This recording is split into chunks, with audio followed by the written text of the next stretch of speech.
Opa, já estamos online aí. Quero agradecer as pessoas que já estão presentes, que vão entrando aí. Eu já sei que tem o Alberto, a Irene, a Márcia, o Rafael, Delaine, Luciana, Cristiane, Leonardo, Wanderson, Ana, Humberto, Ana Deise, e aí o pessoal está entrando. Quero agradecer a vocês, dar aquela dica que se travar a tela, vocês precisam fazer uma atualização, mas o sinal aqui hoje está ótimo, tem hora que o sinal cai. Nós estamos recebendo a professora Ilana Alok, a professora da Universidade Estácio Sá de Direito Internacional. Eu lembro da época que eu fiz Direito Internacional da Estácio, eu adoro. Antigamente eram duas cadeiras, professora Ilana, a gente tinha Direito Internacional 1 e Direito Internacional 2. Eu fiz com a professora Maria Clarice, depois coordenou o campus de Cabo Frio, era uma pessoa maravilhosa. Você chegou a fazer com ela na época, Ilana? Não, não. Não? Eu fiz com a professora Maria, era uma pessoa assim, encantadora, depois saiu da Estácio, mas é uma pessoa encantadora. Eu fico muito feliz de receber a Ilana, vou falar um pouco aqui do currículo dela, se ela me permite. A Ilana possui graduação pela Universidade Estácio Sá, adoro ver isso logo no início, que é formada aqui na nossa universidade em 2008, e fico muito feliz, eu me formei um ano depois dela. Ela atuou como advogada e residente jurídica na Procuradoria da Universidade Estadual do Rio de Janeiro, na UERJ, na Universidade do Estado do Rio de Janeiro, desculpa, a UERJ. Depois ela podia falar um pouquinho sobre isso para a gente, que o pessoal gosta de ser residente jurídico na UERJ. Ela é mestre em Direito Constitucional pela Universidade Federal Fluminense, depois pela linha de pesquisa Teoria e História do Direito Constitucional e Direito Constitucional Internacional e Comparado, maravilha. Desenvolveu sua dissertação de mestrado sobre o tema do novo constitucionalismo latino-americano, que é uma maravilha, democracia, da promessa teórica e dogmática, a experiência do poder no Equador. É uma maravilha essa dissertação dela. Eu fiz a dissertação em mestrado, para a professora saber, em impeachment, no processo do impeachment, comparado aos países fundadores do Mercosul, né? Uruguai, Paraguai, e no Equador também não deve existir a palavra impeachment, deve ser ruício político. Eu não sei, depois a gente podia trocar uma bola sobre isso. Depois ela fez esse mestrado em conjunto com a Universidade Andina Simão Bolívar, na sede do Equador, e está fazendo doutorado aqui na Universidade Federal do Rio de Janeiro. E eu fico muito feliz de estar recebendo ela, um currículo amplo, discutindo as questões da América Latina. Eu já tenho várias questões para perguntar, e já sabe que eu já vou ficar aqui na pergunta. Eu adoro esse tema. Estou muito feliz mesmo de estar recebendo a senhora aqui para falar sobre o tema. Aqui funciona da seguinte maneira: eu vou ficar pequenininho aqui, a senhora também daqui a pouco vai ficar pequenininha para mostrar os slides, mas por enquanto vou deixar a senhora bem grande para a senhora poder se apresentar aos nossos alunos. E a palavra é da senhora.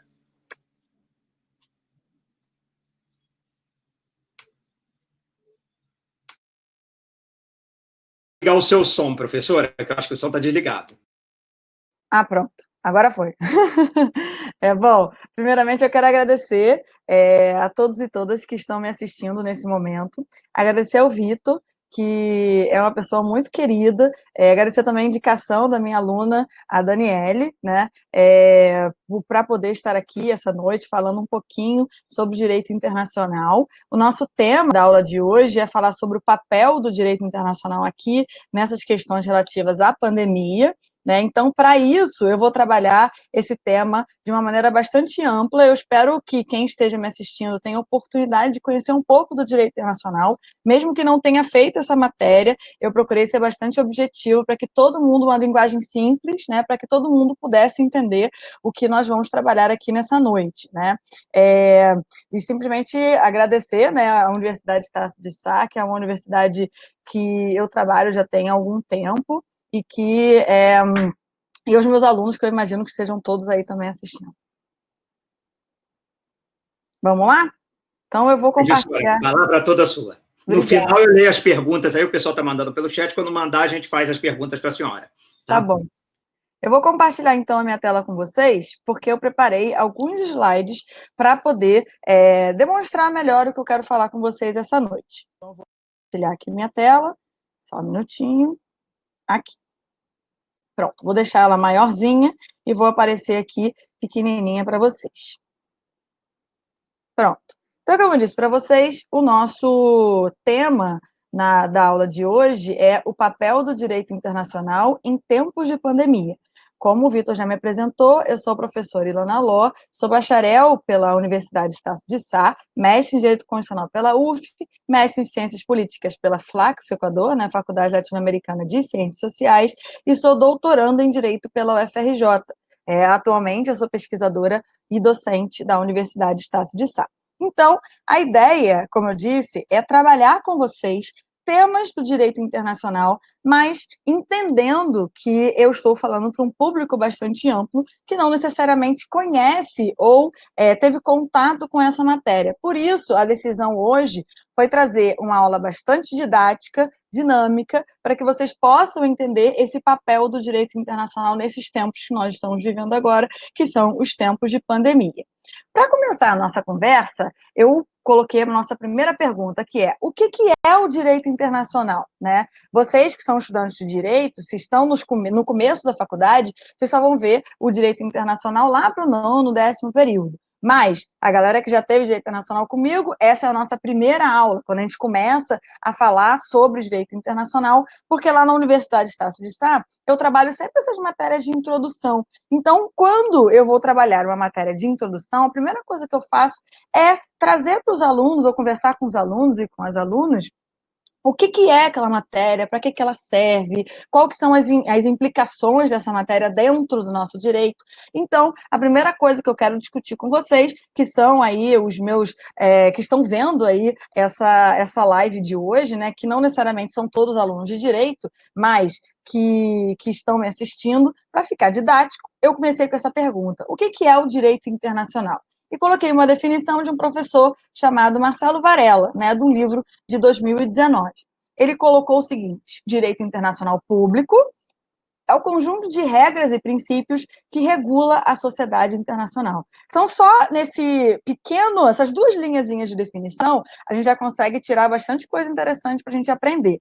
Primeiro, que é um conjunto de regras e princípios que vai regular o que a gente conhece como sociedade internacional.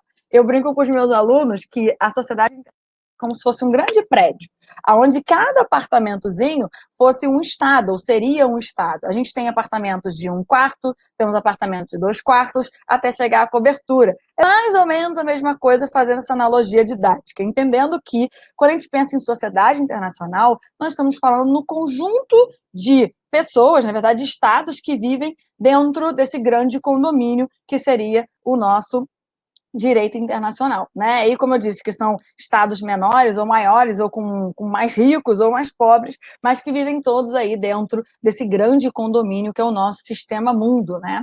E dentro dessa ideia de condomínio, nós devemos estar ou viver dentro desse condomínio de maneira harmoniosa.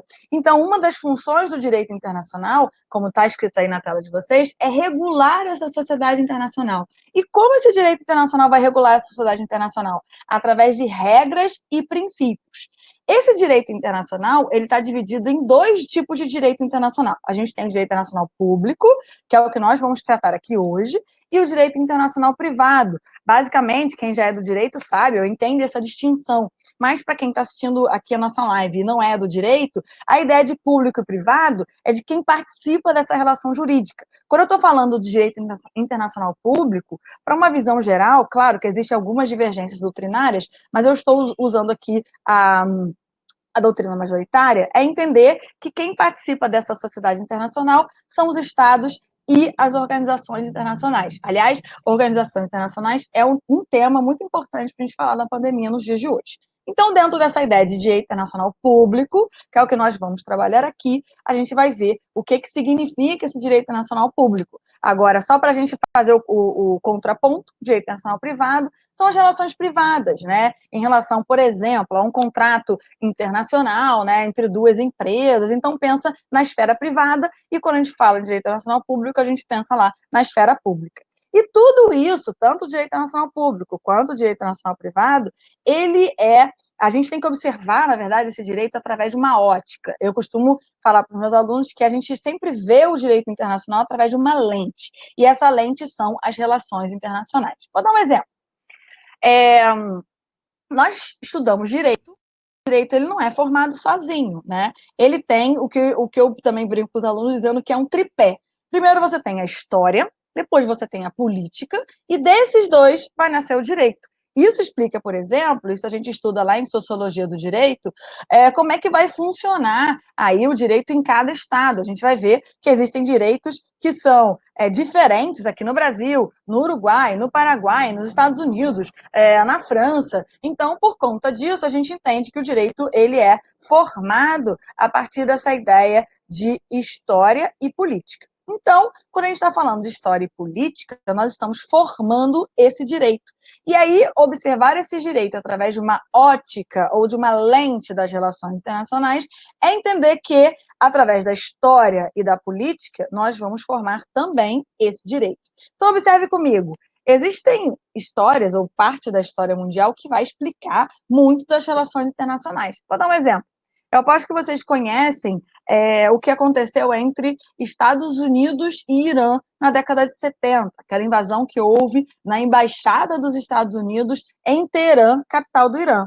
Isso fez com que os dois estados rompessem relações internacionais. Quando eles rompem essas relações, na verdade, romperam relações diplomáticas, né? Quando eles rompem essas relações, eles ficam brigados, né, entre eles. E quando existe isso, dificilmente eles vão conseguir voltar a ter uma relação como eles tinham antigamente. A mesma coisa são Rússia e Estados Unidos, por exemplo, que tiveram tanto tempo de Guerra Fria, né? Então entendam ou observem o direito internacional sempre a partir dessa ótica das relações internacionais. Isso vai ser muito importante para a gente entender que as relações internacionais também são políticas, e essa política necessariamente também vai ser utilizada dentro do direito internacional. Lembrando, o direito nada mais é que a conjunção de história e de política. Aí sim a gente forma o direito, seja ele nacional ou seja ele internacional.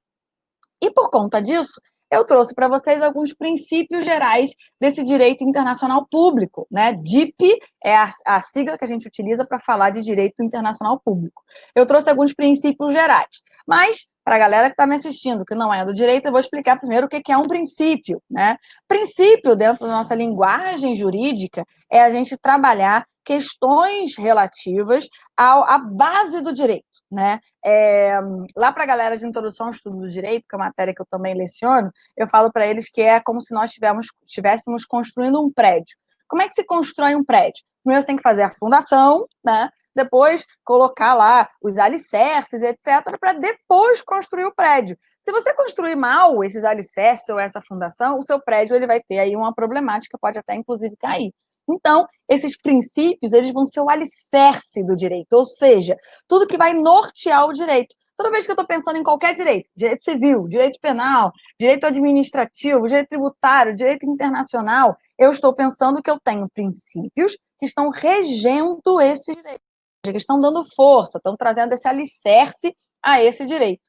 Então, quando eu falo em direito internacional, eu tenho aí o que eu botei na tela para vocês, que são os princípios gerais do direito internacional. Também tirei do livro do professor Varela, né?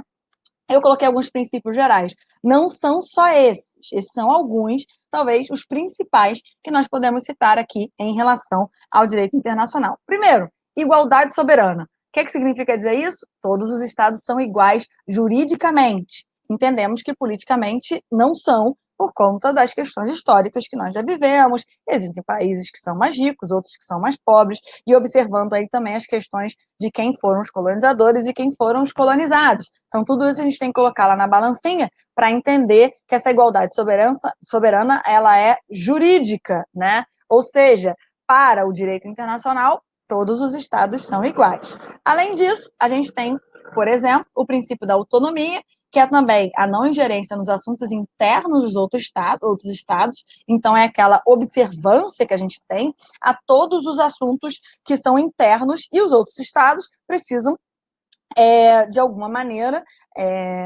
sempre não ingerir nesses assuntos internos, né? O respeito a esses assuntos internos. A gente tem a interdição do recurso da força e a solução pacífica de controvérsia, entendendo que hoje o uso da força ele é proibido, Tem algumas pequenas exceções lá na Carta da ONU, mas o uso da força ele é proibido. Toda vez que um ou outro Estado tiver um problema aí nesse nosso condomínio, o que vai acontecer? Eles precisam se usar né, dos instrumentos de solução pacífica de controvérsia. Além disso, respeito aos direitos humanos e, por último, mas não menos importante, cooperação internacional. Essa cooperação internacional, ela é uma das coisas mais importantes, e guardem ela, porque nós vamos trabalhar ela nos tempos de pandemia, ou seja, estou fazendo toda essa introdução para vocês conseguirem me acompanhar quando eu for falar o papel desse direito internacional dentro desses tempos que nós estamos vivendo, que são os tempos de pandemia. Então, guardem esse último princípio, que ele é muito importante para a gente entender o papel do direito internacional, assim como dos princípios que ele é regido, né?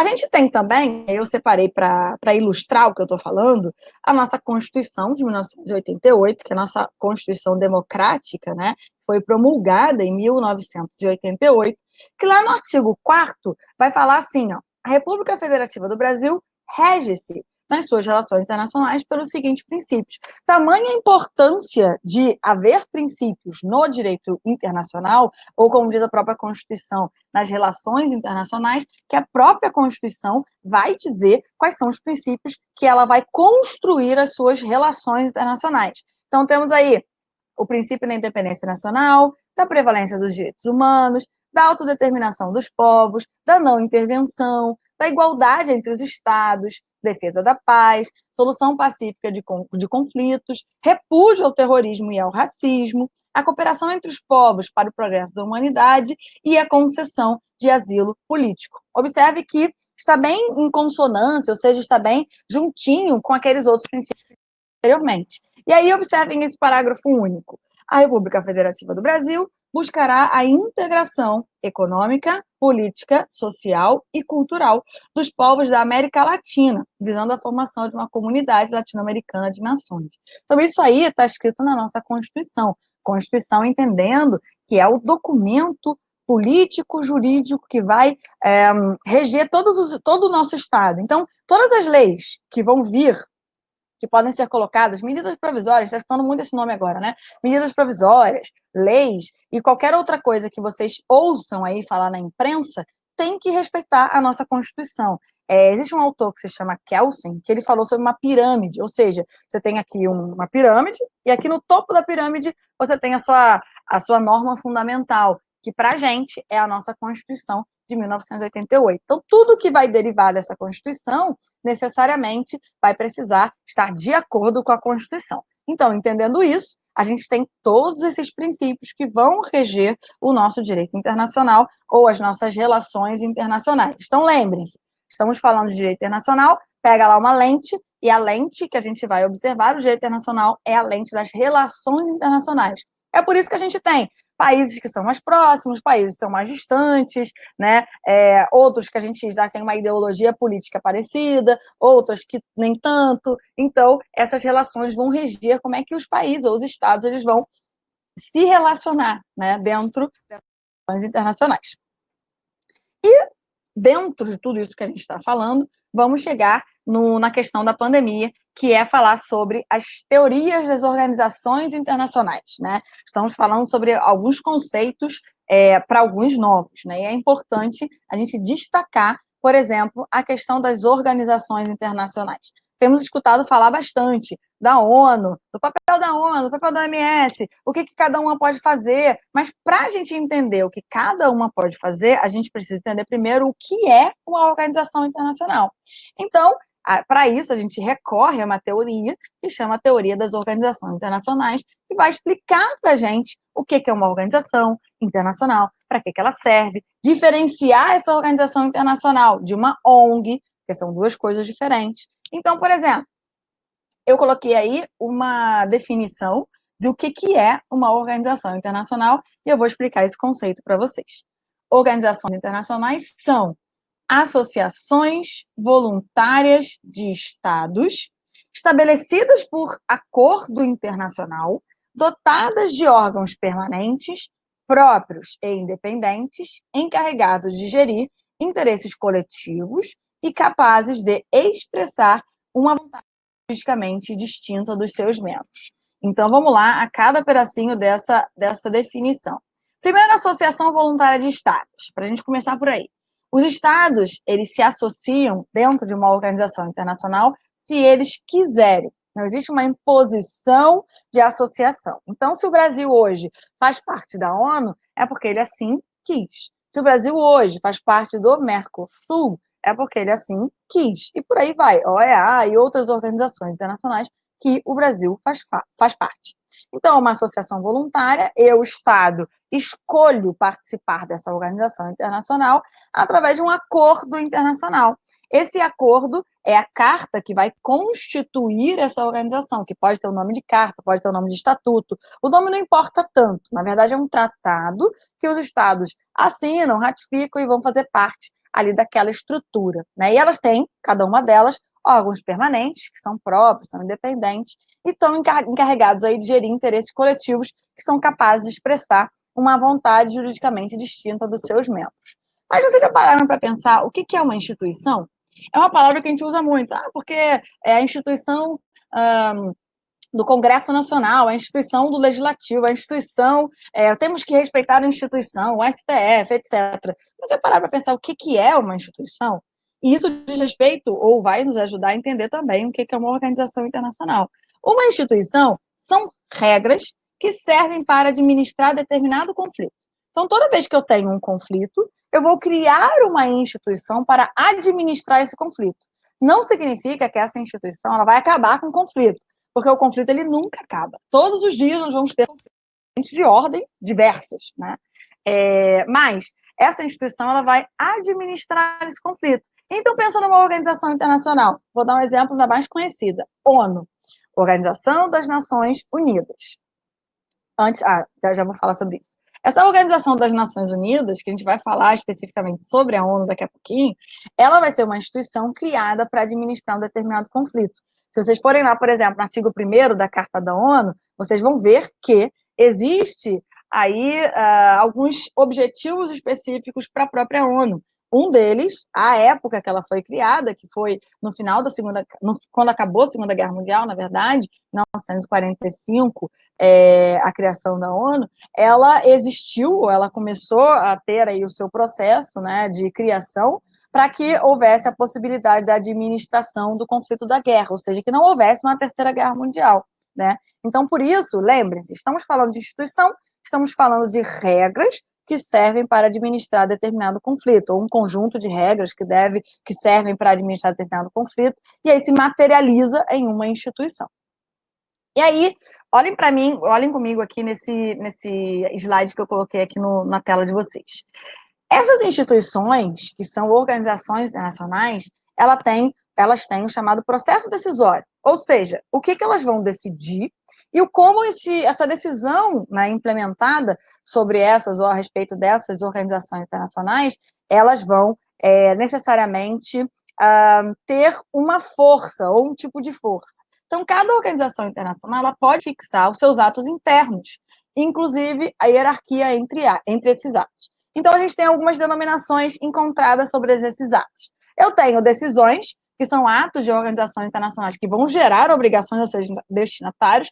Tenho recomendações, gravem esse nome, recomendações, que são atos das organizações internacionais que sugerem atos ou alertam sobre possíveis obrigações. Temos as sentenças, que não são decisões contenciosas, e temos também os pareceres consultivos, né? São decisões também de caráter não obrigatório, que vão dizer ou vão elucidar o direito sobre determinado caso. Por que eu estou falando sobre esse processo decisório? Porque para a gente entender qual é o papel do direito internacional e da OMS especificamente, a gente precisa saber como é que funciona esse processo decisório. Antes que vocês perguntem, uma organização internacional pode obrigar determinado país a fazer determinada coisa? Depende do tipo de processo decisório ou do tipo de decisão que vai ser emanada pelaquela organização internacional. Fiquem com isso também. Então, a gente tem, como eu disse para vocês, a Organização das Nações Unidas, que é a ONU, que é a organização, nesse momento, não vou dizer que é a mais importante, porque a gente não tem hierarquia entre as organizações, mas é a organização que tem mais representatividade internacional. Então, a ONU, e aí eu tirei essa informação do próprio site da ONU, a Organização das Nações Unidas, é também conhecida pela sigla ONU, é uma organização internacional formada por países que se reúnem voluntariamente para trabalhar pela paz e pelo desenvolvimento mundial. O direito de se tornar membro das Nações Unidas vai caber, então, a todas as nações que são amantes da paz e que aceitam aí os compromissos da Carta, que é a Carta da ONU. Para você entrar na ONU, você precisa, além de ser amante da paz, como a própria ONU fala, você precisa aceitar os compromissos que estão lá na Carta da ONU, que vai ser a critério da organização, vão estar aí aptas e dispostas a cumprir essas obrigações. Só para vocês terem uma ideia, a ONU, ela possui hoje 193 países membros, ou seja, é quase todo mundo desse nosso grande condomínio, entendido aí como o sistema mundo, né? Então, do mundo, né, nós temos 193 países membros ou estados membros. A própria ONU utiliza essa nomenclatura, países membros, para a gente poder entender melhor, né, para ficar mais simples. E a ONU hoje possui esses 193 estados membros. Então, eu brinco com os meus alunos também, dizendo que a Assembleia Geral da ONU nada mais é que uma grande reunião de condomínio, né, onde os 193 países eles se organizam, eles se unem para discutir assuntos do nosso condomínio, que é, na verdade, o mundo. Da ONU, nós temos algumas principais estruturas. Não estou citando aqui todas, eu estou trazendo algumas principais estruturas, que são a Assembleia Geral, o Conselho de Segurança, o Conselho Econômico e Social, o Conselho de Tutela, o Secretário-Geral e a Corte Internacional de Justiça. Reparem que eu grifei aí para vocês o Conselho Econômico e Social, e por isso, né, na verdade, tem uma razão eu ter grifado esse Conselho Econômico e Social. Na verdade, o sistema onusiano, né, ou seja, o sistema ONU, ele vai ter agências e organizações a ela vinculadas, né? E a gente tem 3 tipos de categorias desse sistema onusiano. Primeiro são os fundos e programas, aí eu citei como exemplo o Unicef, o PNUD. A gente tem organizações ligadas à ONU, como, por exemplo, a OMC, a AIEA, e também temos instituições especializadas, também grifadas aí por algum motivo, né? Que, na verdade, é onde se encontra a OMS. Então, nós temos essas instituições especializadas que têm administração própria e são ligadas à ONU por acordos especiais, como, por exemplo, Unesco, OMS, FAO e OIT, né? São organizações que a gente escuta sempre falar sobre elas, né? E elas são instituições especializadas dentro do sistema ONU ou do sistema onusiano. Então, como eu disse para vocês, prestar atenção nas coisas que eu coloquei grifada, essa estrutura da ONU, que é o Conselho Econômico, tem dentro dele uma instituição especializada que vai coordenar as atividades de diferentes agências, né, especializadas, como, por exemplo, a Organização Mundial da Saúde. Então, vamos lá. Eu tenho dentro da ONU, o que a gente também costuma dizer corriqueiramente de braço da ONU, né? Então, dentro da ONU, eu tenho algumas estruturas. Uma dessas estruturas é o Conselho Econômico e Social. Dentro dessa estrutura, eu tenho uma instituição especializada, que também pode ser chamada de agência especializada, que é a OMS. Então, a OMS, Organização Mundial da Saúde, ela faz parte do sistema ONU como uma agência especializada subordinada ao Conselho Econômico e Social. Esse conselho trabalha questões relativas à economia e às questões sociais, e tem outras coisas que estão aí também subordinadas a ele, mas para a gente, nesse tema que a gente está tratando hoje, a gente precisa falar da OMS, que é a Organização Mundial da Saúde. O que é a OMS, então? A OMS, como vocês conhecem, a sigla é a Organização Mundial da Saúde. É uma instituição especializada. Lembra o nosso conceito de instituição que a gente tratou lá atrás? Instituição nada mais é que um conjunto de regras e também princípios que vão administrar determinado conflito. Quando eu tenho uma instituição especializada, quer dizer que eu tenho um conjunto de regras que vai ser temático, que vai ter como principal função, né, administrar um determinado conflito. No caso da OMS, a principal função da Organização Mundial da Saúde é administrar os conflitos relativos à saúde. Entendam saúde de uma maneira bastante ampla, eu já vou mostrar para vocês especificamente do que eu estou falando. Então, lembre-se do nosso conceito de instituição, lembra que essa é uma instituição especializada, ou seja, temática, que tem uma administração própria e é ligada à ONU. Quando eu digo administração própria, eu estou dizendo que é uma instituição, né? Ou seja, uma agência especializada, que tem um orçamento próprio, tem uma estrutura própria, que contrata os seus próprios funcionários, né? Então, ela está estruturada dentro da estrutura da ONU, subordinada ao Conselho Econômico e Social, e a função maior desse conselho, né, é coordenar atividades de várias agências especializadas, como eu já disse, e uma delas é a OMS, Organização Mundial da Saúde. Se vocês forem aí no site da própria Nações Unidas, ou seja, da ONU, e procurarem sobre a OMS, só colocar no Google aí, colocar ONU, OMS, vocês vão encontrar esse site de onde eu tirei essas informações para vocês. Além da OMS, né, que é uma organização mundial, ela tem aí outras estruturas que estão dentro da própria OMS, que é, por exemplo, a Organização Pan-Americana da Saúde. Ou seja, eu coloquei essa Organização Pan-Americana porque nós estamos nas Américas, né? Estamos localizados aqui na América do Sul. Então, essa Organização Pan-Americana é um organismo internacional de saúde pública, né? E tem um século, conta com mais de um século de experiência dedicado aí a melhorar as condições de saúde nos países da América. Lembra que eu falei para vocês que a OMS é uma função específica em relação à saúde, ou seja, ela é uma agência especializada? Então, essa integração às Nações Unidas, ela vai acontecer quando a entidade se torna um escritório regional para as Américas a partir da Organização Mundial da Saúde. Então, o OPAS, OMS, também faz parte dos sistemas da Organização dos Estados Americanos, OEA, e da Organização das Nações Unidas, ONU. E para que serve, então, não só a OMS, mas também o OPAS, né? Essa é uma organização que vai exercer um papel fundamental na melhoria de políticas e serviços para a saúde pública, ou serviços públicos de saúde, né? Como que vai ser feito? Através de transferências de tecnologia e difusão de conhecimento acumulado por meio de experiências produzidas nos países membros.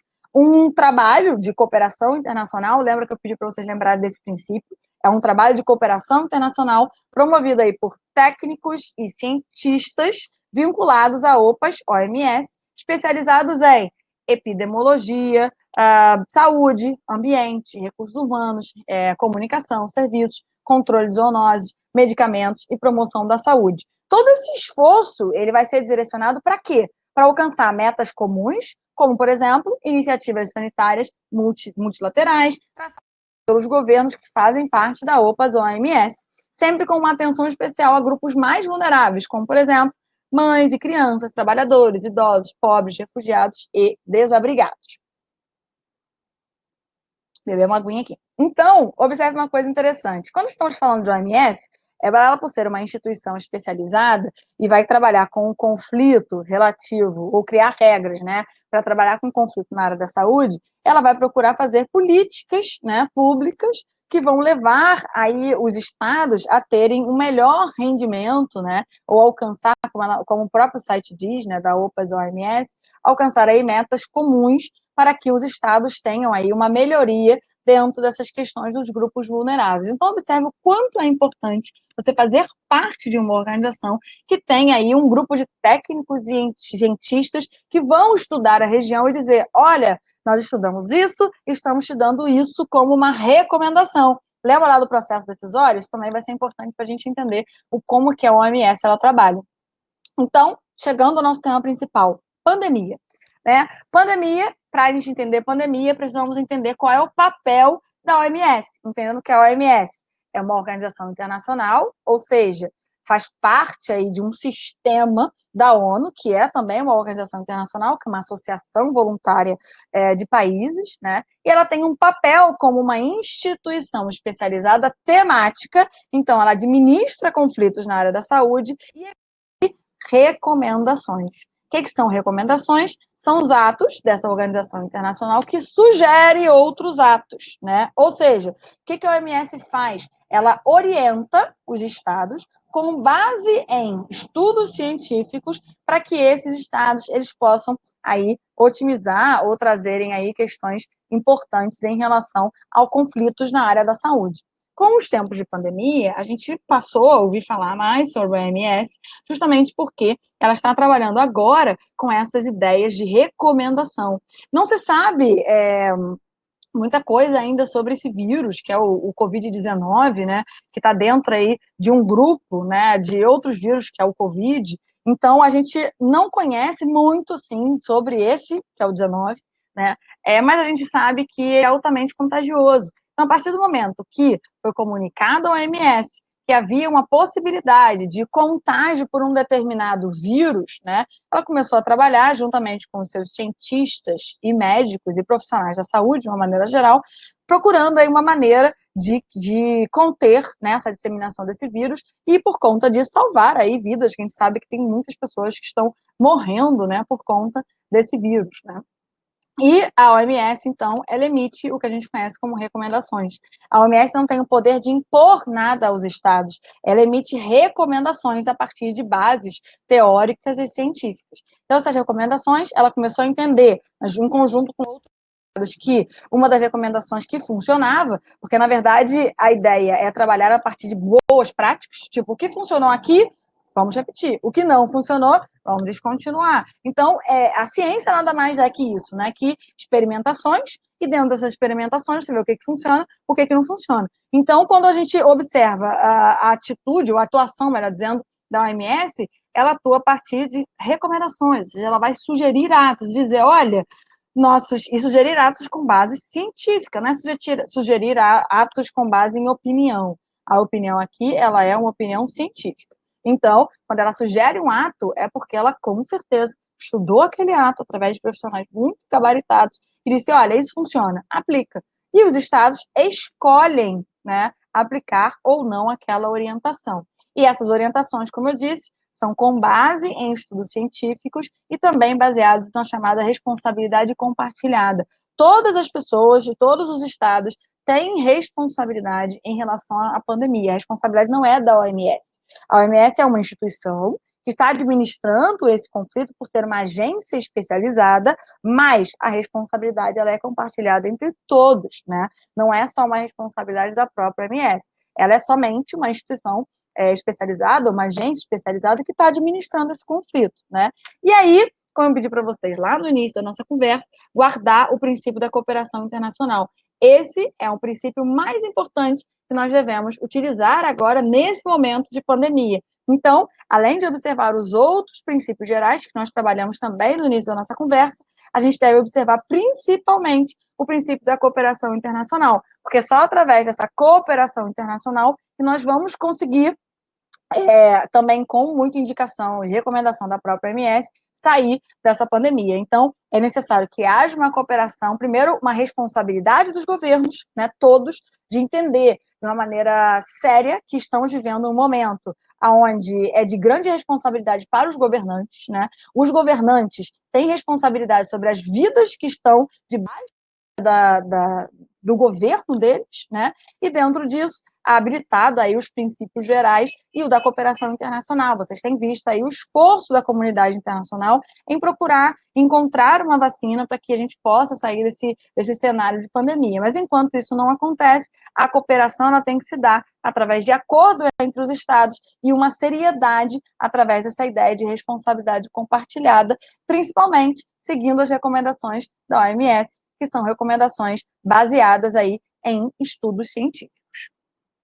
Bom, o que eu queria trabalhar com vocês era o papel da OMS, né, dentro dessas questões relativas à pandemia.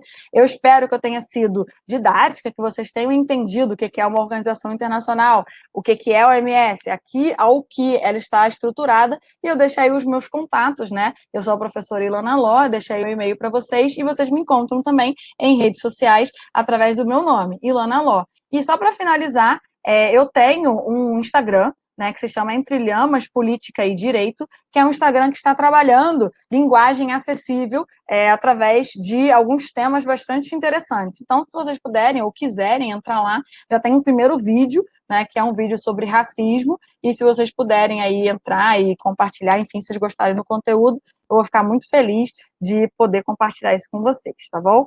Muito obrigada.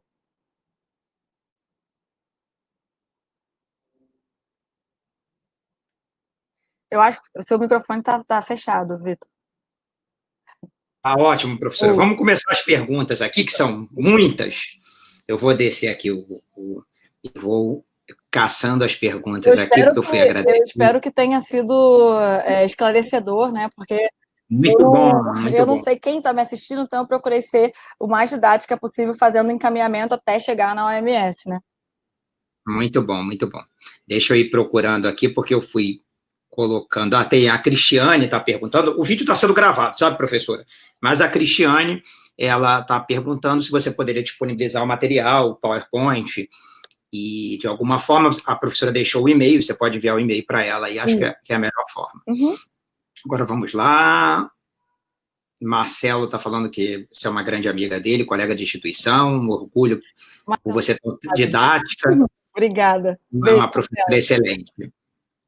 Aí o Humberto acompanha. Aí a Lívia faz a seguinte pergunta. Na perspectiva do direito internacional, como manter relações com países, entre aspas, fechados, como, por exemplo, a Coreia do Norte? Essa é a primeira pergunta. Tá. Eu acho que é melhor responder de uma em uma, né, para não ficar muito, não precisar responder em bloco. Sim, sim. Um dos princípios que a gente viu lá no início lá do nosso trabalho foi sobre como que os estados podem ou devem se relacionar nas suas relações internacionais. Então, é uma escolha. Os estados escolhem como eles querem se relacionar. Se o estado ele prefere ser mais fechado e não ter muitas relações internacionais, é uma escolha daquele estado. Então, a gente tem lá o princípio da igualdade soberana, que diz justamente sobre isso, né? Os estados eles escolhem como eles pretendem, né, ou como eles querem se relacionar.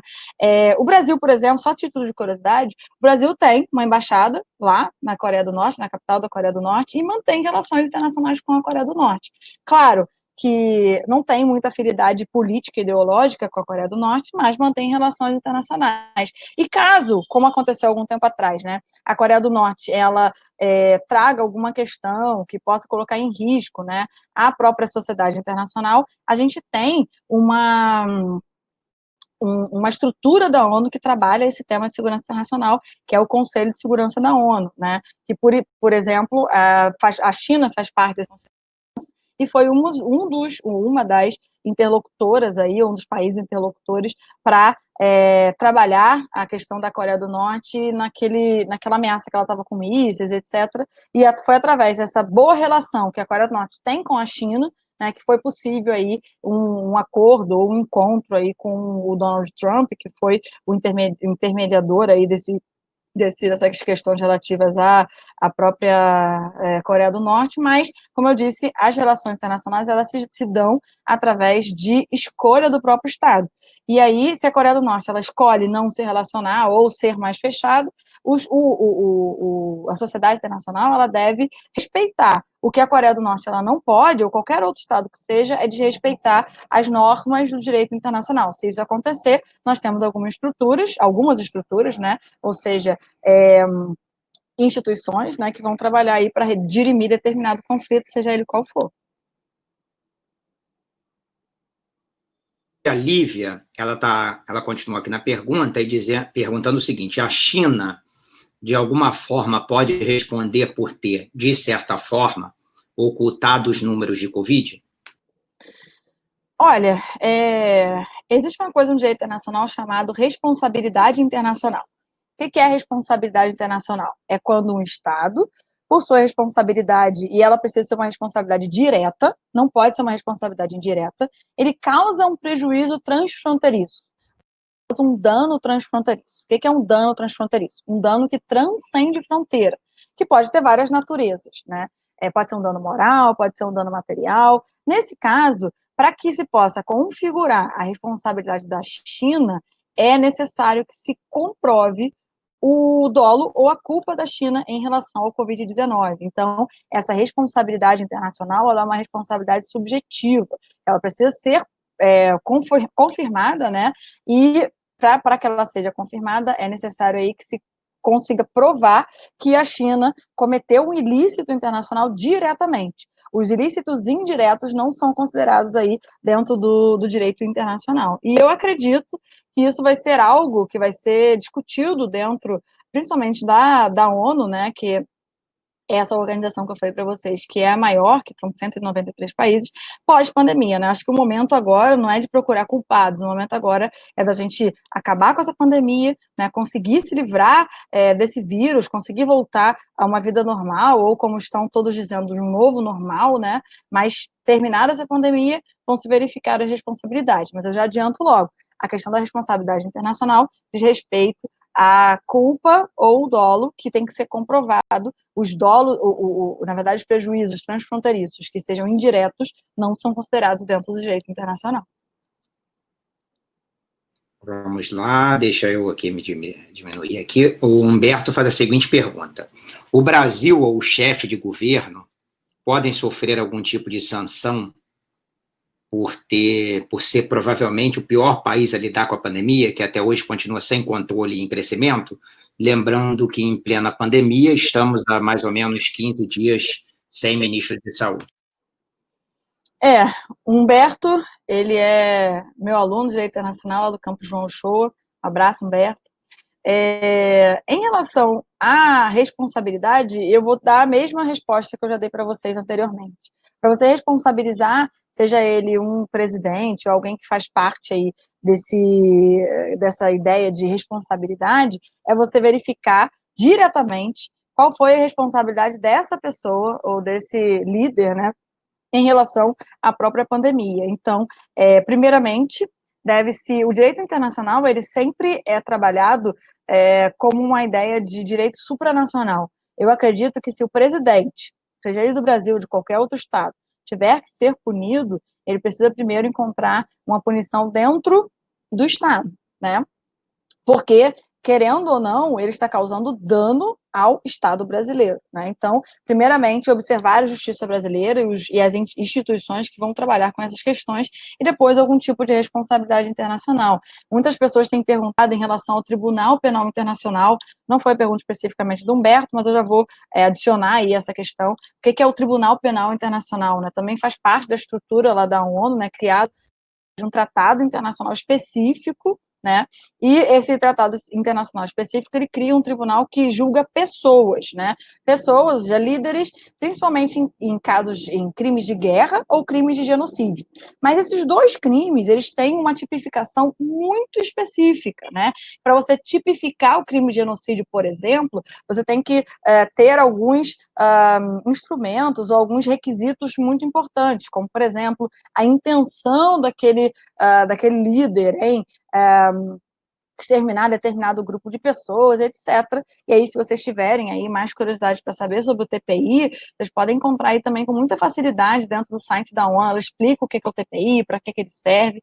E aí, mas na minha opinião, como professora, né, como pesquisadora, eu acredito que a responsabilização tem que vir de maneira interna primeiro, para depois verificar uma possível responsabilização no âmbito aí do direito internacional. E vamos voltar às perguntas, deixa eu aqui fazer, vamos lá, voltando. A professora poderia citar um exemplo de decisão e não de recomendação já feita pela OMS? A pergunta é do Alberto.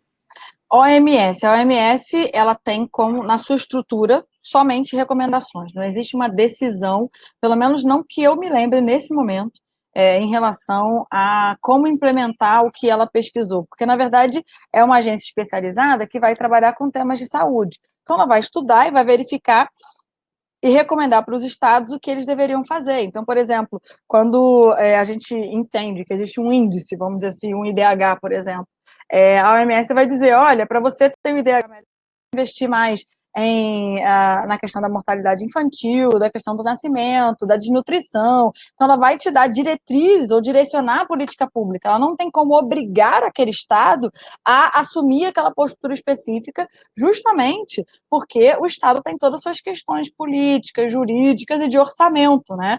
A OMS, então, trabalha na base aí de recomendações e não de decisões específicas, né? A gente tem mais decisões, por exemplo, em sede de Conselho de Segurança da ONU, por exemplo, que é um órgão da ONU que trabalha também faz recomendações, mas, em regra, ou na grande maioria das vezes, ele trabalha com decisões que são obrigatórias de serem cumpridas, né, dentro do âmbito daqueles que fazem parte da ONU. O Rafael está fazendo uma pergunta aqui, que também eu gostaria de falar, se a ONU ela não deveria ter declarado logo de cara o estado de pandemia, nas primeiras notificações. Não houve uma demora do Conselho em declarar a pandemia.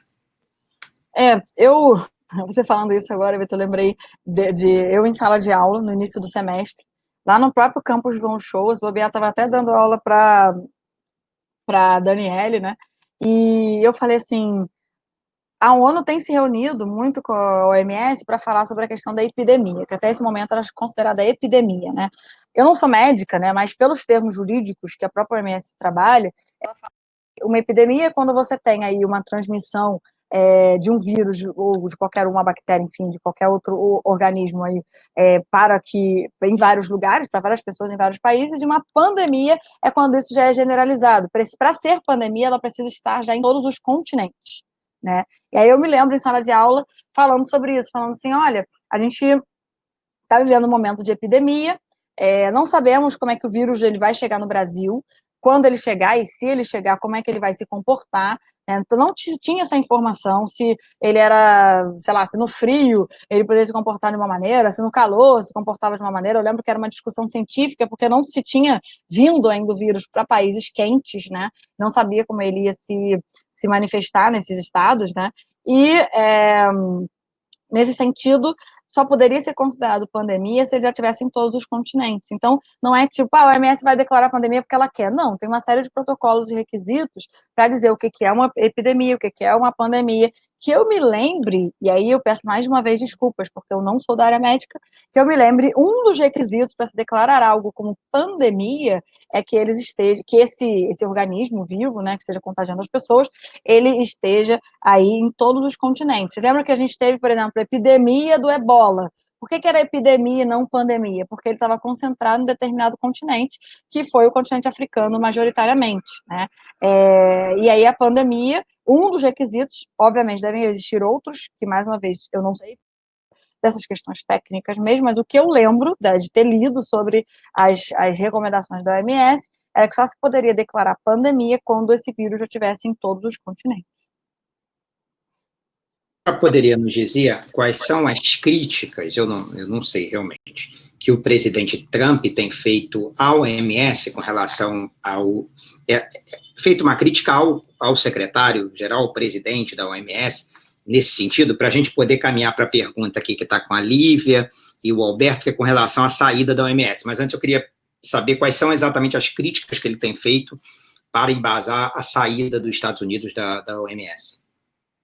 Antes de falar especificamente das críticas, a gente precisa entender aí um fenômeno jurídico/político que nós estamos vivendo atualmente, né?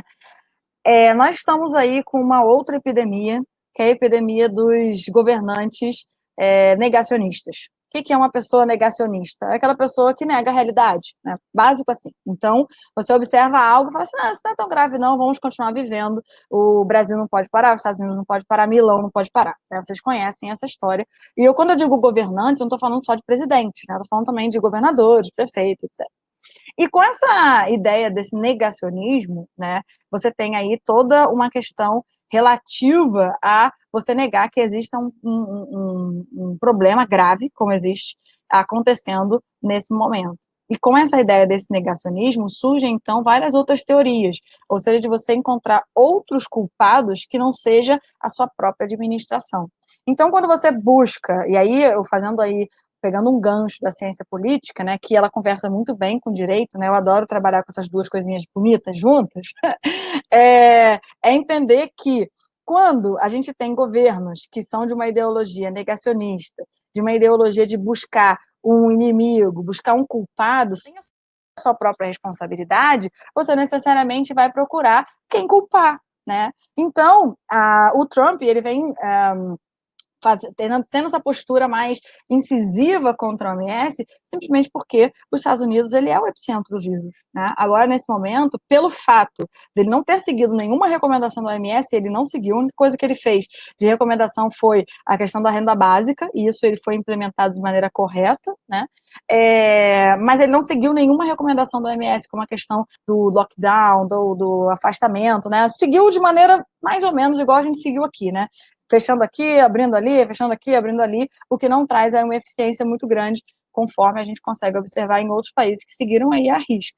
E aí, com essa posição, o que ele faz? Ao invés de ele assumir a própria responsabilidade sobre os seus atos, ele acaba atacando a organização internacional, principalmente em 2 pontos. Ponto 1, ele quer que a organização internacional, que é a OMS, né, essa agência especializada que a gente já conversou, que ela diga que esse vírus é um vírus chinês, né, um ponto, que causa um problema diplomático enorme com outros estados, né, porque os estados não querem se indispor com a China, como todo mundo sabe, a China é o país que mais exporta para o mundo inteiro. E aí, com isso, ele também consegue enfraquecer a posição da própria China em relação à sua preponderância mundial. Lembrando que a primeira economia mundial hoje é os Estados Unidos, a segunda é a China. A China está ali, ó, colado nos Estados Unidos, né? Eu costumo brincar com os meus alunos dizendo que nós vamos viver para ver isso ainda, isso vai ficar gravado, que em menos de 50 anos a China passa os Estados Unidos, né? Sendo a primeira aí, economia mundial, porque ela tem investido nisso durante muitos anos, né?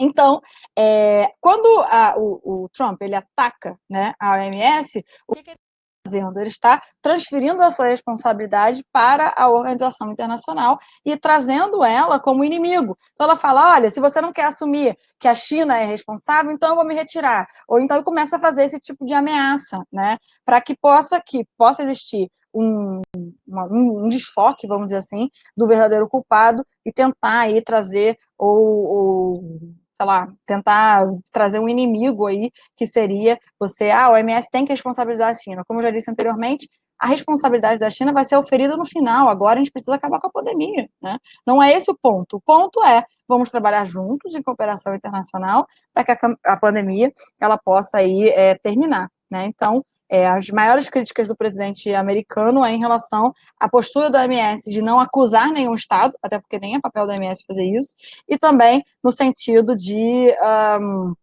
poder e ter que seguir normas, né, e principalmente no uso de medicinas, que a OMS ela recomenda, depois desrecomenda, e tem algumas questões aí que o presidente Trump acaba acusando a OMS dessas questões. Aqui, continuando nessa linha de pergunta, é o seguinte: a gente sabe que o Brasil, para declarar guerra, uma declaração de guerra, ele, apesar de ser feita pelo presidente, é aprovada pelo Congresso Nacional, né? Uhum. E quando o presidente da República nosso aqui, o senhor Jair Bolsonaro, diz que pretende sair da OMS, ou ele quer sair da OMS, eu não sei nem se ele sabe o que é a OMS, mas isso aí é outra questão. Se ele pode falar que o Brasil vai sair da OMS, ou essa decisão é uma decisão não da União, da qual, sim, ele é administrador, mas é uma decisão do Brasil e teria que passar pelo Congresso Nacional, né? Eu lembro que há um ex-prefeito aqui do Rio que gostava muito de uma palavra, né? Uma vez eu participei de uma reunião com ele, foi ex-prefeito Cesar Maia. Ele dizia o seguinte, que o presidente não é o presidente do Brasil, é o presidente da União, da República Federativa do Brasil. Que o Brasil é muito mais do que a União, são os governos municipais, os estados, etc. Então, essa é a pergunta, se ele pode sair unilateralmente como decisão de chefe de governo sem passar essa decisão pelo Congresso Nacional. Vamos lá. Para a gente poder entender sobre entrada ou saída do Brasil em organizações internacionais, a gente precisa entender que o Brasil ele só participa de organizações internacionais porque ele assina e ratifica um tratado. O que é um tratado? Nada mais é que um acordo. É como se fosse, fazendo uma analogia aí, um contrato, Então, se eu quero participar de algo, eu vou assinar um tratado internacional e vou poder participar. Como vocês viram lá na definição da própria ONU, a gente tem aí a possibilidade, né, de se filiar a uma organização internacional de maneira voluntária, né? Existe ainda uma divergência doutrinária, porque a nossa Constituição é silente nesse sentido, de que se para sair de um tratado internacional, ou fazer o que a gente conhece como denúncia de um tratado internacional, é necessário a participação do Congresso. Que para você entrar num tratado, você precisa, né? Porque você precisa, o executivo, o tratado ele tem 5 fases, né? Eu não vou falar todas as fases, porque também não é aula sobre tratados, mas para você, por exemplo, a fase de negociações, que é a primeira fase do tratado, ela é uma fase que tem como prerrogativa o executivo, que o poder executivo é aquele poder que vai administrar o Estado. Então, é um poder que vai entender assim, olha, será que vale a pena para a minha administração entrar ou não nesse tratado? Não sei, vou lá negociar. Então, ele vai lá e vai participar. Vou dar um exemplo de um tratado muito falado ultimamente, que é o Acordo de Paris de 2015. O Brasil foi lá, com a sua diplomacia, o presidente à época, tratar ou saber do Acordo de Paris. Como é que funciona isso? Ele vai lá, faz as tratativas, conversa, né, através de uma pessoa que tem uma carta de plenos poderes, não precisa ser exatamente o presidente, pode ser um pluripotenciário, ou seja, a pessoa que tem essa carta de plenos poderes, e vai lá, negocia, fala assim, achei legal, vamos entrar no Acordo de Paris. E aí, quando ele chega aqui no Brasil, ele entrega esse tratado e fala assim, toma, Congresso Nacional, vê se o que eu acordei é bom para o Brasil. E aí, o Congresso Nacional ele vai lá e vai ratificar as duas casas, né? Tanto a Assembleia Legislativa, né? A Câmara dos Deputados, né? Tanto o Senado Federal. Então, os dois têm um papel aí para fazer esse tratado. Agora, existe uma divergência doutrinária, para sair do tratado também precisa de um trâmite parecido, né? E existe aí um processo em andamento no STF para que ele dê a posição final em relação a isso. Então, atualmente, alguns autores vão entender que o próprio executivo ele pode sair, né, do tratado, ou seja, denunciar esse tratado, e outros autores vão entender que é necessário também a aprovação do Congresso Nacional, né? O Brasil, pelo seu histórico, ele não é um país que denuncia tratados. A gente tem uma diplomacia que aí remete à época do Rio Branco, né? Que é uma diplomacia muito forte. O Itamaraty é uma entidade aí tão forte na esfera internacional, nessa comunidade internacional, que ela, inclusive, é copiada em vários países, né? É um dos concursos mais difíceis de passar, porque você tem, é muito interdisciplinar, né? Você tem história, política, você tem economia, você tem direito. Então, os diplomatas brasileiros passam por uma escola para poder aprender a ser diplomata e depois adviram diplomatas, né? Então, a gente tem aí uma estrutura muito boa, né, historicamente respeitada no mundo inteiro, né, que vai trabalhar sobre esses temas, né? Então, nós historicamente somos conhecidos como um país de paz, inclusive um país que já trabalhou com várias negociações aí como mediador, como conciliador, né? A gente tem aí várias pessoas formadas dentro do Rio Branco, que foram aí grandes líderes, né, dentro das questões de negociação diplomática internacional, né? Então, o Brasil, em regra, não denuncia tratados, né? A gente tem alguns poucos tratados que foram denunciados, mas não denuncia tratados. O próprio Acordo de Paris foi um acordo que, como na campanha do atual presidente, falou que ia ser denunciado, mas a perda política de você sair de um tratado muito importante, ela é muito grande, né? Lembra que eu falei para vocês que a gente precisa sempre entender o direito internacional com base aí nas relações internacionais. Então, se o Brasil se compromete com algo e, de repente, sai, ele tem aí uma perda política. Essa perda política acaba se tornando econômica, porque você deixa de comercializar, deixa de ser um país confiável e várias outras questões, né? Então, em relação à saída da OMS, o Brasil não vai sair, tá? Então, tipo, os Estados Unidos, eles podem bancar determinado tipo de postura que o Brasil não pode, por exemplo. O Brasil é um Estado que está galgando alguns cargos dentro da ONU. Hoje, ele faz parte, nós fazemos parte, né, de algumas comissões muito importantes dentro da ONU, e quanto mais a gente tiver um embate ou uma falta de cooperação com essa organização internacional, menos a gente vai ganhar, ou seja, a gente só tem a perder. Então, assim como o Brasil não saiu do Acordo de Paris, o Brasil também não vai sair da ONU, né? Não pode assumir uma postura igual aos Estados Unidos, porque os dois têm relações internacionais completamente diferentes, posturas dentro do cenário internacional também completamente diferentes. Vamos lá. A senhora já deve ter visto pela imprensa, hoje, que o nosso companheiro aqui do lado, né, do governador de São Paulo, parece ter conseguido um feito extraordinário. Parece que ele descobriu a vacina de que cura o coronavírus. Eu achei fantástico aí, na frente de todas as universidades do mundo inteiro. Ele deve ter feito uma pesquisa realmente fantástica. Então, o Fábio está nos perguntando aqui o seguinte, a palavra do governador Dória é minha, mas a pergunta é do Fábio.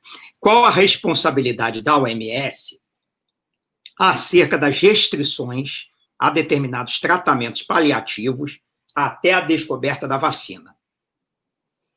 A OMS, como eu já disse, é uma organização internacional que tem base científica. E vocês, ou todos nós que somos, que conhecemos um pouco a ciência, ela trabalha através de uma questão de acertos e erros, né? Você tem um método científico, né, que ele é bem parecido com a ciência, que é você pegar uma determinada coisa, implementar e ver se funciona, né? É experimento científico, né?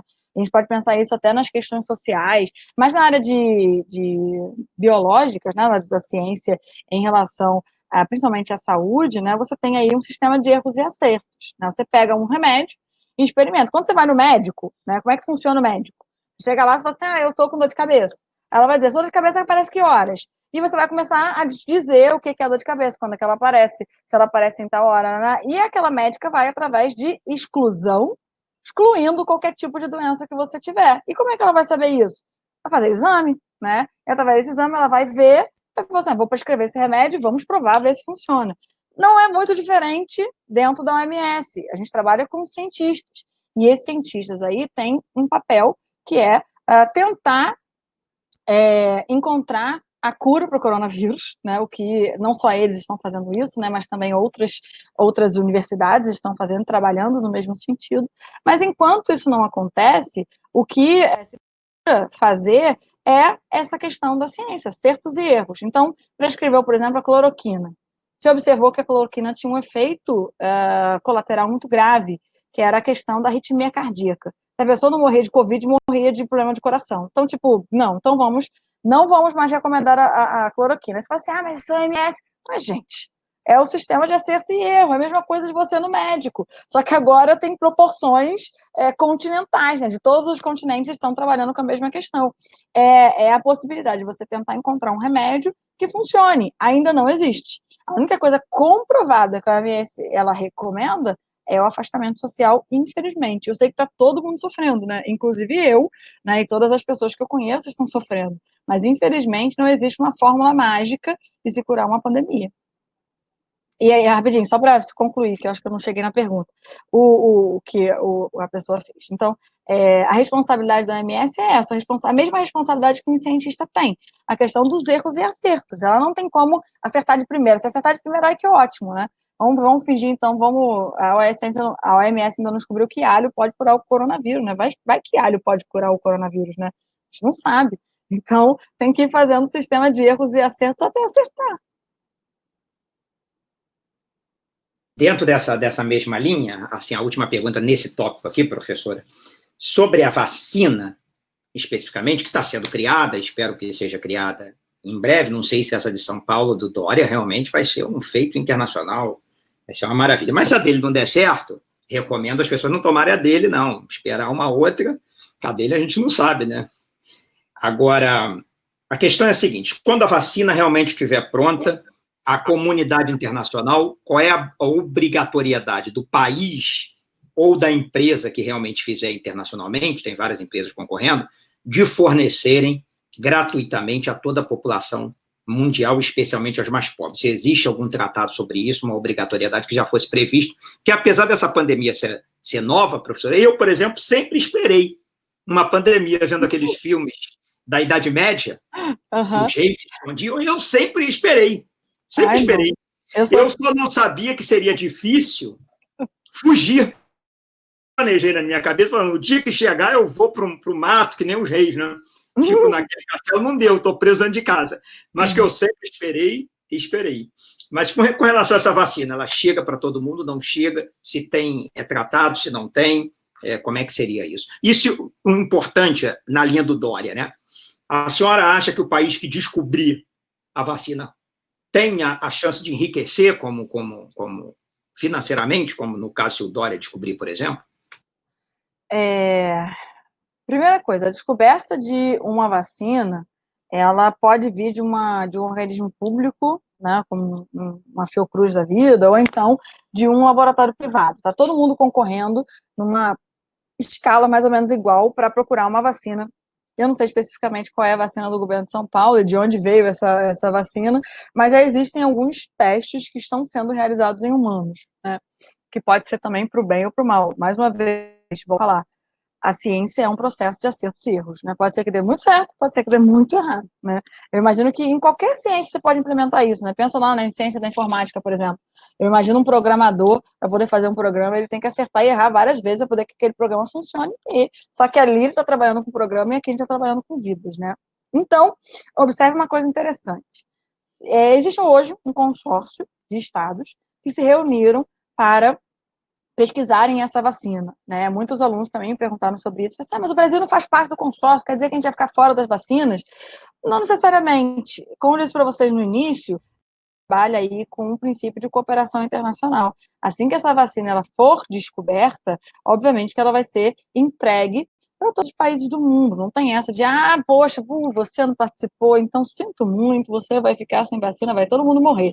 Até porque, como a gente vive hoje num mundo muito globalizado e eu posso provar, porque o coronavírus provou isso, né, que o mundo ele é globalizado, que um vírusinho de uma cidade pequenininha dentro da Ásia conseguiu atravessar o mundo inteiro. Então não tem como mais algum negacionista vir falar assim, não, acho que a globalização não existe, não. Porque existe, né? O coronavírus provou que as pessoas se movimentam e que o mundo está cada vez mais globalizado, né? Então, dentro dessa ideia de que o mundo ele é globalizado e do princípio da cooperação internacional, essa vacina ela deve ser distribuída para todos, né? O que pode acontecer? Chegar primeiro em determinados estados, depois chegar a outros, mas a ideia é que a vacina ela seja até proporcionada ou distribuída para todo mundo. O próprio presidente da França, o Emmanuel Macron, ele falou sobre isso em uma das entrevistas que ele deu, porque ele é um dos líderes, né, desse consórcio mundial para trabalhar em relação à vacina, e ele falou sobre isso. Ele falou assim, olha, nós criamos esse consórcio mais por uma questão financeira, para que todo mundo possa contribuir com o dinheiro que puder, né? E de intercâmbio aí científico entre os cientistas desse consórcio, o que não quer dizer que nós vamos restringir a nós essa vacina. Essa vacina, ela é para todo mundo, né?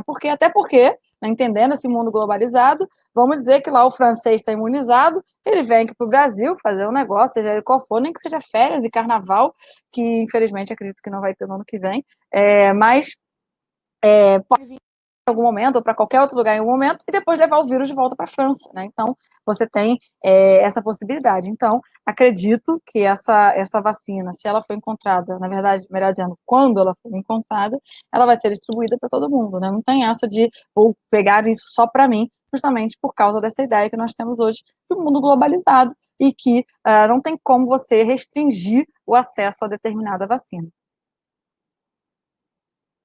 Aqui, deixa eu voltar aqui, professora, vamos só citar a fonte aqui para que todo mundo veja, porque eu sempre brigo com os alunos na citação de fonte, eu mesmo não está aí. Ó. Governador de São Paulo anunciou a parceria, a notícia é de anteontem, entre o Instituto Butantan e Laboratório Chinês, nesta quinta. A vacina poderá ser produzida no país, disponibilizada no SUS a partir de junho de 2021.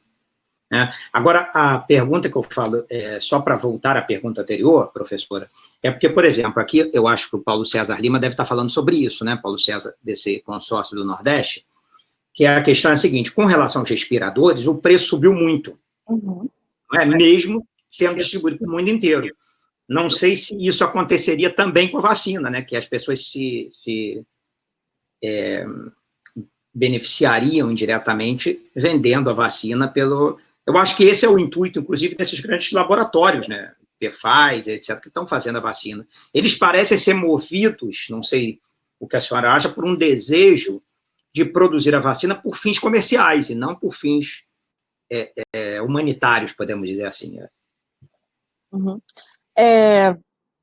pensando assim, mais ou menos na ideia de uma economia política, né, que também é outro braço do direito, eu acredito que os respiradores eles estejam mais caros por conta de uma lei que a gente conhece bem, que é a lei da lei da oferta e da demanda, né? Então você tem uma demanda muito grande para uma oferta pequena, né? Que não é todo lugar que você tem aí uma fábrica de respiradores de hospitais, né? São fábricas que estão em determinados lugares, né? E que têm uma oferta bastante menor do que a própria demanda. Eu acredito que por isso tem havido aí essa no preço desses respiradores. Em relação à vacina, se ela vier de um laboratório privado, obviamente que o intuito é lucro. A gente vive num mundo capitalista, né? E além disso, vai ficar assim, um laboratório muito famoso, né? Imagina o laboratório X que criou a vacina do coronavírus que está sendo implementada pelo mundo inteiro. Vai ser um laboratório de grande credibilidade, né? E que vai ganhar fama e com isso também dinheiro, né?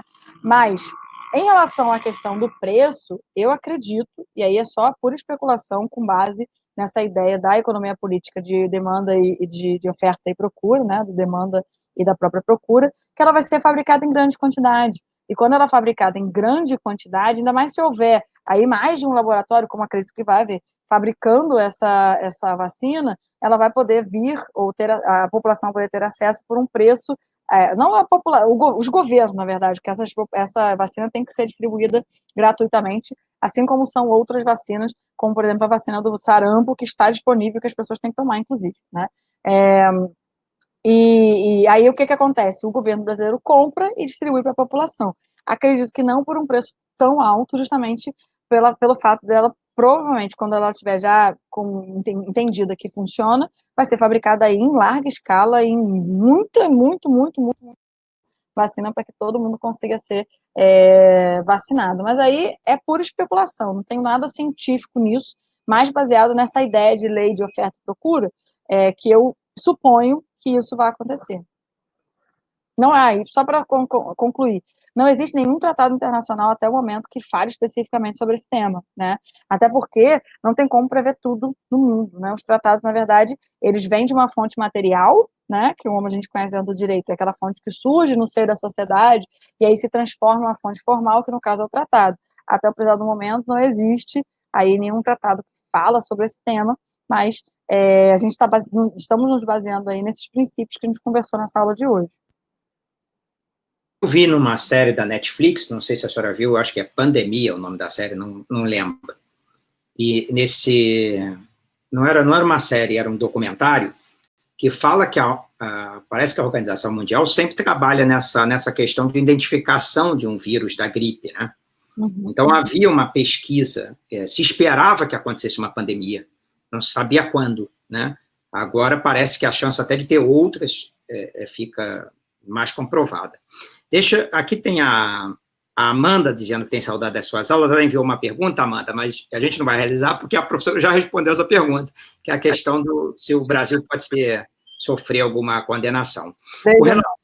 Com relação ao Humberto, ele faz uma pergunta e eu vou ajudar aqui também com uma outra. O fato do Brasil ser o único país proibido de entrar na União Europeia é uma vergonha para a imagem do Brasil no exterior. Não seria o caso da OMS emitir uma recomendação específica ao Brasil? Poderia realizar algum tipo de intervenção mais específica. Eu queria que a senhora explicasse, eu sei que é quase impossível essa explicação ser tão rápida, só para nos...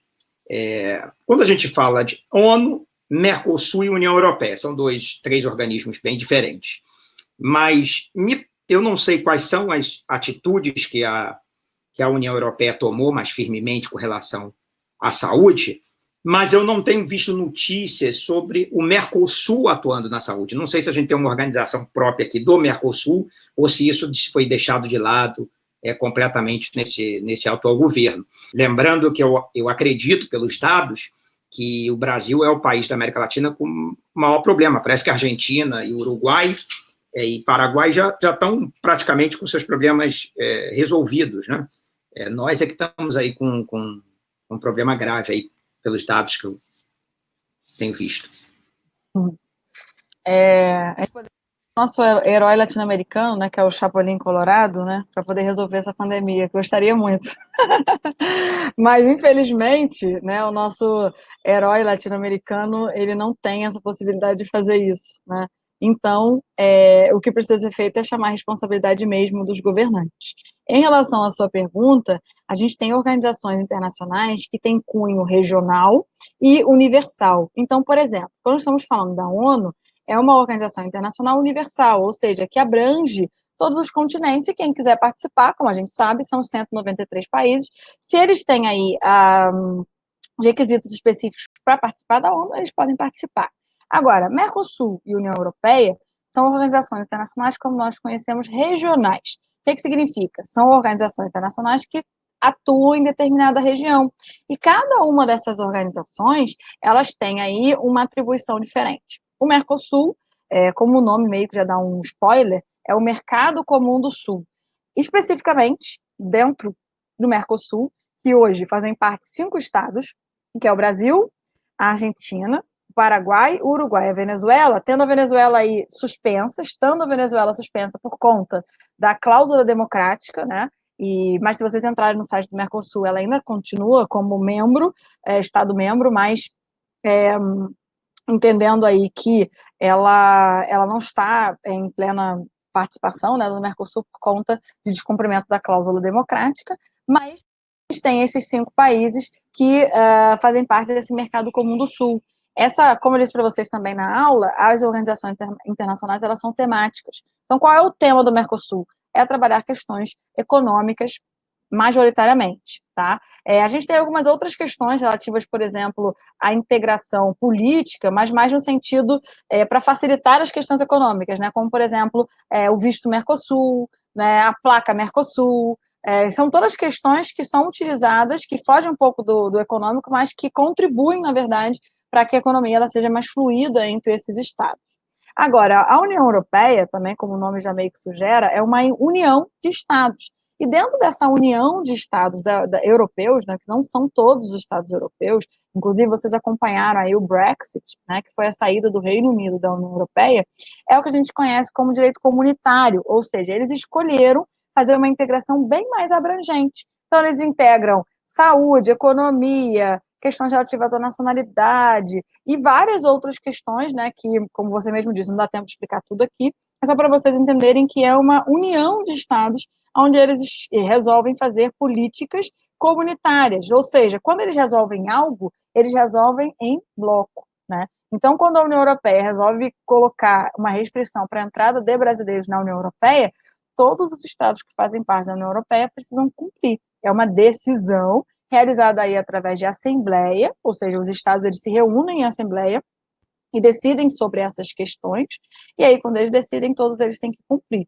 Então, o Mercosul não tem essa mesma atribuição, né? E a União Europeia ela tem aí uma atribuição muito mais abrangente. Vocês devem conhecer também a cidadania europeia, que nada mais é a possibilidade de alguém que é nacional de um Estado, que faz parte da União Europeia, circular livremente dentro do território europeu, né, desses estados que fazem parte da União Europeia, sem necessariamente ter que, em cada país, ter um visto específico, né? Então, a gente tem outras garantias que estão dentro dessa ideia de direito comunitário. Por isso que a União Europeia ela decide tudo em bloco. Se ela se posiciona, é um posicionamento da União Europeia. Se existe algum país que está com algum tipo de problema, né, em relação financeiro, por exemplo, quem resolve é a União Europeia, não é um ou outro país, são eles como um bloco.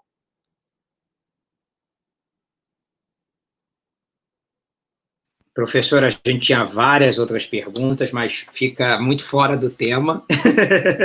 E aqui eu mesmo anotei vários, queria ouvir a opinião da senhora sobre várias coisas, mas a gente tem que se ater aí ao tema da pandemia. Quero agradecer muito a senhora pela participação, por tirar as nossas dúvidas sobre direito internacional. Os alunos adoram a senhora, e tenho certeza que a gente vai ter outras oportunidades para outros temas também, aí que tratam desse assunto. Eu fico sempre muito incomodado, a senhora falou da causa democrática com a Venezuela, eu sou sempre muito incomodado, eu gostaria muito de visitar a Venezuela, nesse período exatamente, porque as informações são muito contraditórias, né? E eu tenho muita preocupação aí sobre essa questão da democracia na Venezuela, se ela existe, se ela não existe, e até que ponto. Mas é um assunto para outra aula, e gostaria muito de agradecer em nome dos alunos e ex-alunos, e a senhora conte com a gente sempre na associação, sempre que necessário for, estamos à disposição aí da senhora e quero agradecer, parabenizar a senhora pela aula. A aula vai ficar gravada, em breve eu envio o link para a senhora e também disponibilizo para os alunos. Muito obrigado, professora. Nossa, eu que agradeço a você, né, pelo convite, à Universidade Estácio de Sá, à Associação dos Ex-Alunos, né, e agradeço a todo mundo que assistiu. Muito obrigada por ter assistido, espero que vocês tenham aí podido tirar as dúvidas principais em relação às questões relativas da pandemia, do direito internacional, e colocar lá mais uma vez, para vocês seguirem lá o Instagram, que é o Entre Lhamas, Política e Direito, né, que você deve ter percebido algumas lhamas ali atrás, o meu copinho também de lhama, então é uma identificação que eu tenho com a América Latina, que a minha pesquisa é toda latino-americana, por isso a escolha desse animalzinho, e eu acabo utilizando o animalzinho para falar um pouco sobre política, né? Então a gente tem alguns vídeos lá, eu estou postando no decorrer do tempo que dá para postar, e eu deixo aí aberta também as minhas redes sociais para quem quiser depois entrar em contato e continuar conversando comigo, tá bom? Tá ótimo, professora. A gente fez 1h24 de live, são 8h30, temos 75 pessoas aí, já tivemos 80, 85. Quero agradecer muito a senhora. Boa noite, excelente quarentena. Obrigada para você também. Tchau, tchau.